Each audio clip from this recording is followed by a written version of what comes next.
नागरिक उड्डयन मंत्री। Thank you, Honorable Chairman, sir, for giving me the opportunity to speak on the Bharat Vayan Videyak 2024. And in fact, I would like to thank the chair, first of all, for what was supposed to be a 3-hour debate. Yesterday, it went on up to 5 hours and has also had speakers, 36 speakers, speaking on this important act, sir. Adur Prakash ji, Rajiv Pratap Rudi ji, Rajiv Rai ji, Saugat Rai ji, CN Annadurai ji, Magunti Srinivasulu Reddy ji, Dileshwar Kamaith ji, Srirangappa Barane ji, Bajrang Manohar ji, Kishori Lal ji, Ganesh Singh ji, Abhay Kumar Sinha ji, Rajesh Ranjan ji, Sachidanandam ji, Malvinder Singh ji, Vijay Kumar Dubey ji, Dayanidhi Maran ji, Samadani ji, Rajkumar Sangwan ji, Ramesh Avasti ji, Selvaraj ji, Ravi Kumar ji, Premchandran ji, Padwai ji, Praveen Khandelwal ji, Hanuman Beniwal ji, Chandrasekhar ji, Dattaram Vaikar ji, Sudha ji, Praveen Patel ji, Mohammad Javed ji, Tapir Gav ji, Rahman ji, Ajay Bhatt ji, Jagadambika Pal ji और Anand Bhaduria ji. So almost 36 people have participated in this debate, sir. Not only have they participated, they have given some valuable suggestions and also passionately been involved in this debate, sir. And I would like to remind the House, 20 years back, if you would have seen any civil aviation topic that has been discussed in the House, the participants were mainly coming from technical background or they were coming from these major metropolitan cities where the presence of airports has been maximum. But yesterday, if you had witnessed the debate for 5 hours, we have seen from the length and breadth of this country, from the remotest areas of this country, from the most backward areas of this country, people have passionately, honorable members have spoken on this bill, and that is the change this government has brought in and the Honorable Prime Minister Narendra Modi ji has brought in to the civil aviation, sir. Civil aviation has witnessed unimaginable growth in the last 10 years since Modi ji has taken charge as the Prime Minister of the country. He had a special focus, he had a special vision for the civil aviation industry, and because of which he understood the importance of improving the infrastructure in civil aviation.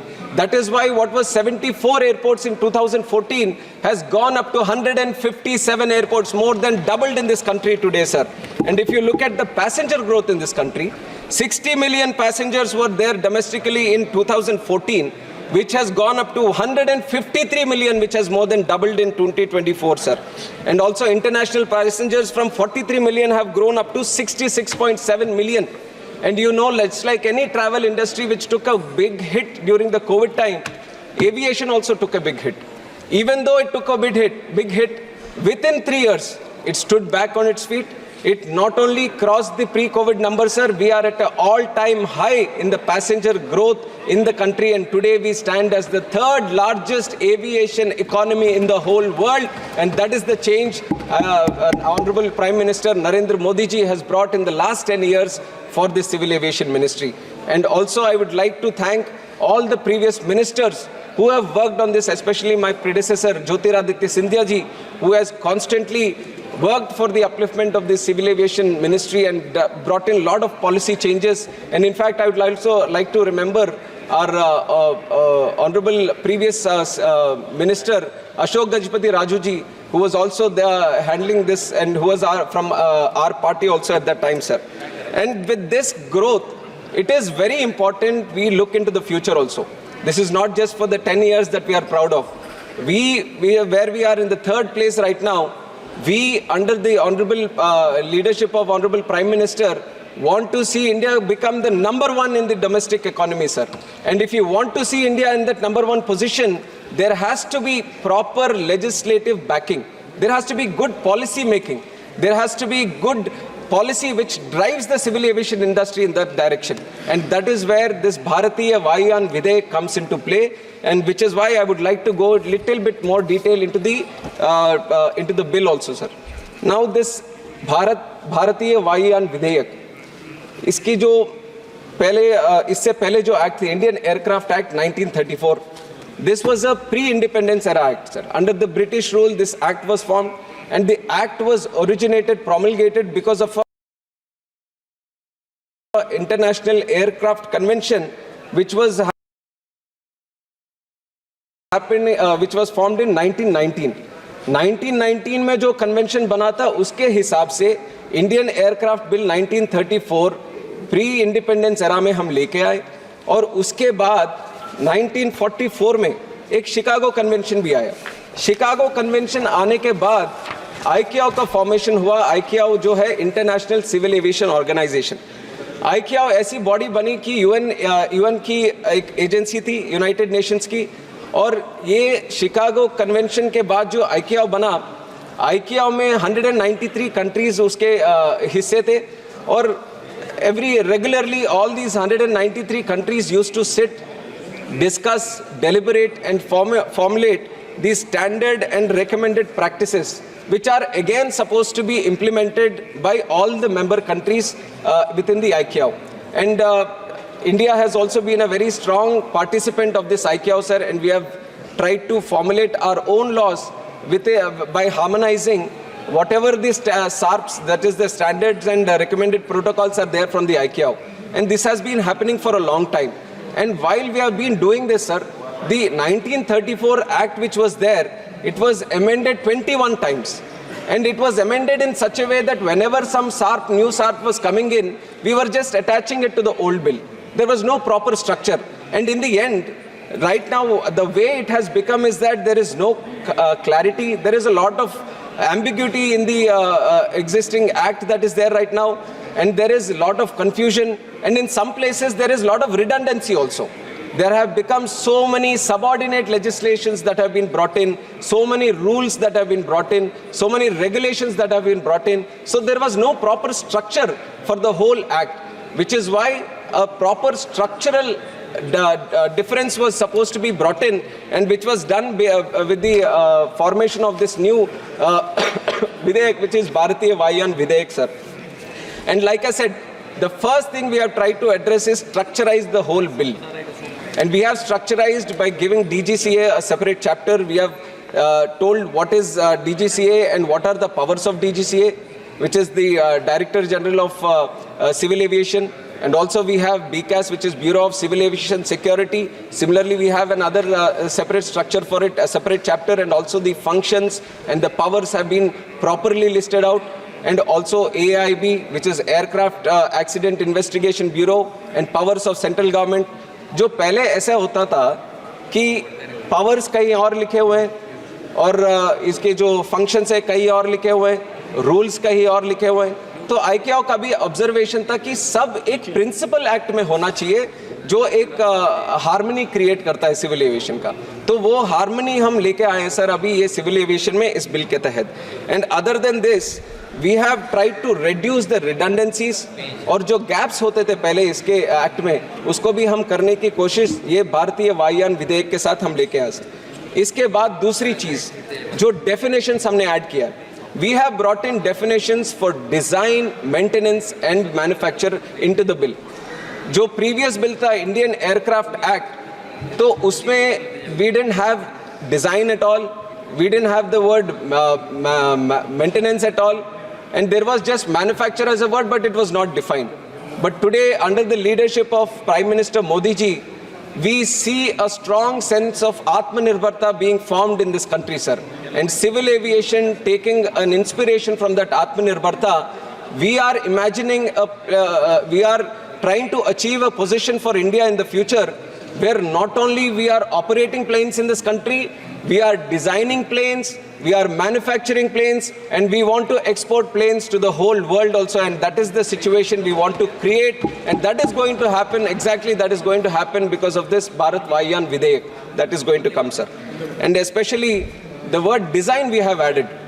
The design, adding of the word design is going to create an area where a lot of industry players are going to come, which is going to improve the design area of the manufacturing, sir. Already HAL is manufacturing Hindustan 228, which is a 19-seater plane. Dhruv is there from HAL, which is a 14-seater helicopter. And also NAL is also making another plane. Now, if you add this, if you bring in these changes in the legislation, then the state of design, ICAO will recognize India as a state of design, which will improve our prospects globally also, sir. To bring in talent which will attract in creating design here, and also whatever we design or manufacture, that is also going to be accepted worldwide also. So it was very important for us at this stage the changes that is happening throughout the country, it was very important for us to define design, maintenance and manufacture, which is the major driver in the civil aviation sector today, sir. And that is what we have brought in to the bill also today. And the other one, before bringing this bill here, a lot of wide consultations have happened, both internally and externally also.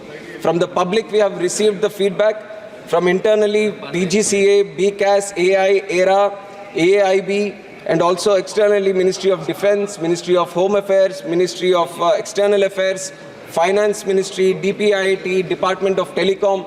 All these were widely consulted and all their feedback was taken in before we have brought in this Bharatiya Vayan Videk into the August House, sir. And another important feature that this bill is addressing, this is a feedback that we have received from the pilots, especially the pilots who are getting trained and trying to obtain their CPL license, commercial pilot license. Sir, before they obtain this commercial pilot license, there is one certificate that is required, which is the radio telephony certificate. This RTR, radio telephony restricted certificate, which was supposed to be given on the basis of the previous act, this was supposed to be given by Department of Telecom. Now, once they, before obtaining the CPL, they had to go to Department of Telecom and get this license. Once they get the license from Department of Telecom, they come back to DGCA, which is under the Ministry of Civil Aviation, and they get flight radio telephony operator license.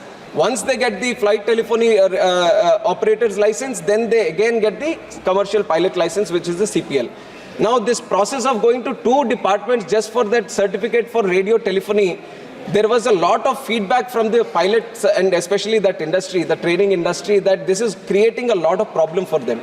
Now, going through two departments, the chair would also know how difficult the system gets over the years when there are different kinds of people. And especially DGCA has the expertise for the radio telephony in aviation, which is why it has the capacity to give flight radio telephony operator's license. So the feedback from the industry has been that why don't you shift this from the Department of Telecom and put it within the Ministry of Civil Aviation, and with this bill, we have addressed that feedback, sir, and we have shown that this is a government which listens to the public, which does what the public needs, and that is the change that we have brought in this bill also. And also, another important change that we have brought with this, sir, is regarding the appeals section. I thought a lot of people would talk about this, but not a lot of people have thrown some light on this. But there have been a lot of inconsistencies in the earlier act which was related to the appeal, sir. And there was provision for appeal against only financial penalties. Administrative penalties, there was nothing written in the earlier act which was addressing the appeals on administrative penalties. Only financial penalties, there was an appeal, and there was only one appeal that was allowed. But now we thought, when we are trying to change this bill, change the act and bring in a new bill, we have decided that we are going to implement the principles of natural justice. And whenever how the industry treats the appeals, how other departments are treating the appeals, we are going to bring that structure into this, and that is what we have done here also, sir.